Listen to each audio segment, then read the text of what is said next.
Right details చూద్దాం. భద్రాద్రి కొత్తగూడెం జిల్లా గుర్రాయిగూడెం ఇందిరమ్మ ఇళ్ల గృహప్రవేశ కార్యక్రమానికి వెళ్తుండగా ఎమ్మెల్యే ఆదినారాయణకు నిరసన సెగ తగిలింది.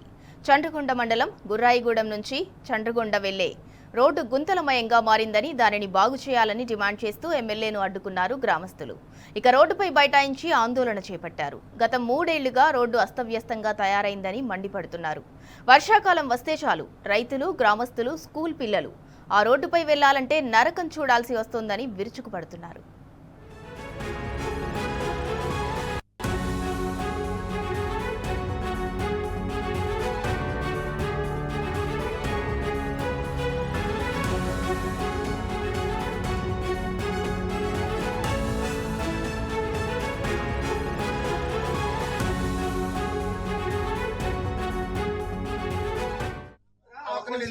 నిలబడతాం, మీ పక్కన ఎడంగా నిలబడతాం.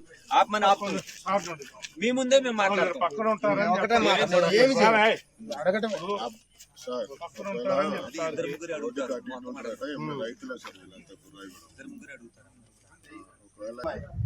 కాంగ్రెస్ పార్టీ మా పార్టీలతో సంబంధం ఇప్పుడు ఉన్న పరిస్థితి మాకు అక్కర్లేదు.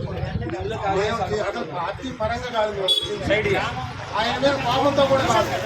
అన్ని చోట్ల బాగానే చేస్తున్నారు. మా కుర్రాయి కూడా 4-5 సంవత్సరాల నుంచి చండ్రగొండ నుంచి గుర్రాయిగూడెం వచ్చే రోడ్డు చాలా దెబ్బతిని, దానికోసం ఎన్నోసార్లు పైరవీల కోసం పైరవి చేసి నాయకుల దగ్గరికి వెళ్ళాం, పని కాలేదు. తర్వాత ఆదినారాయణ గారు ఎమ్మెల్యే అయిన తర్వాత ఎమ్మెల్యే గారు కూడా మాకు మంచి మాట ఇచ్చారు, వెంటనే అయిపోతుంది మీకు అని చెప్పి 2.5 సంవత్సరాలు పూర్తయినా కూడా ఇంకా పూర్తి కాలేదు.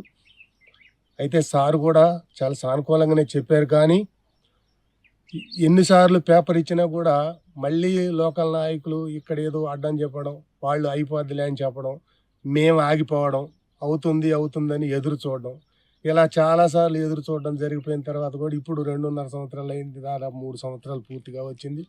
మన ఎమ్మెల్యే గారు వచ్చిన తర్వాత కూడా ఇంకా కాలేదు.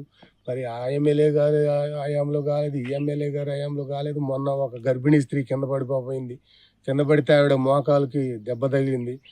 ఇంకోటి ఏంటంటే 8వ నెల గర్భిణీ కింద పడింది అంటే ఆవిడకి ఏం కాలేదు కాబట్టి సరిపోయింది. కానీ ఒకవేళ ఏదన్నా జరగరాంది ఏదన్నా జరుగున్నట్టయితే పరిస్థితి ఏంటని చెప్పి మా గ్రామస్తులందరూ చాలా భయపడ్డారు.